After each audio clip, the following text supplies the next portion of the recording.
Structure de la matière, TD1, question 2.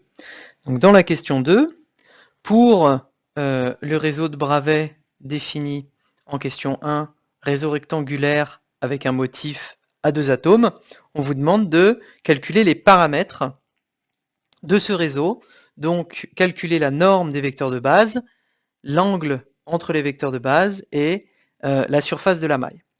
Alors, on va y aller par étapes. Tout d'abord, les normes. C'est utile, quand on vous demande de calculer tout ça, de représenter les vecteurs A et B dans une base. Et là, clairement, lorsqu'on a un réseau rectangulaire, la base qui vient automatiquement, c'est le repère orthonormé I qui est égal à 1, 0 et J qui est égal à 0, 1. Et de cette manière, on peut représenter le vecteur A comme étant égal à 4, 0.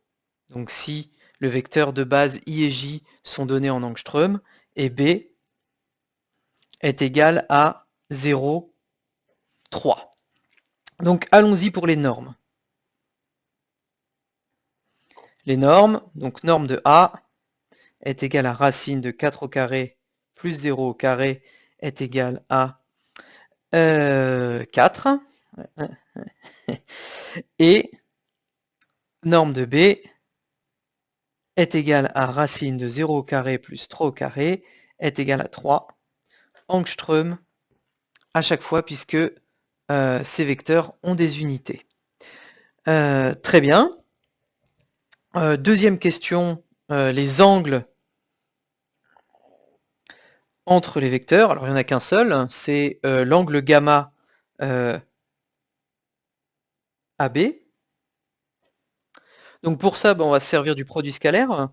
Le produit scalaire entre les deux vecteurs A et B, eh bien, c'est égal à norme de A fois norme de B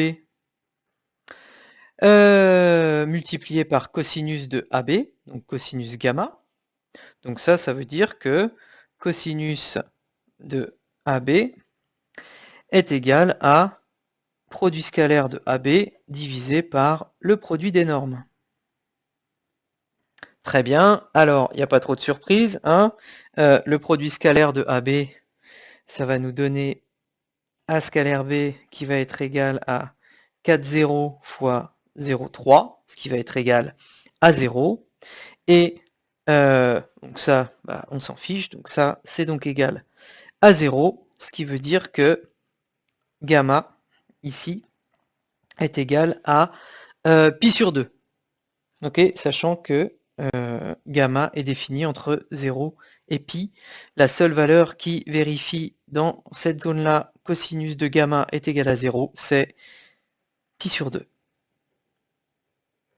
Ok, dernière question. Dernière sous-question plutôt. Quelle est la surface de cette maille? La surface de cette maille, elle est donnée par la norme du produit vectoriel entre les vecteurs de la maille. Donc, norme de A vectoriel B. Alors, le produit vectoriel, c'est égal à norme de A fois norme de B fois la norme de, plutôt la valeur absolue, de AB, du sinus de AB. Très bien. L'angle AB, on sait que c'est pi sur 2, donc sinus de AB, ça donne 1.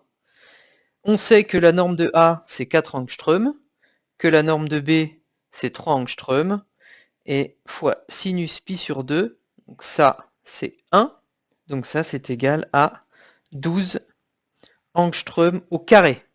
D'accord, c'est une surface, donc faites bien attention à vos unités.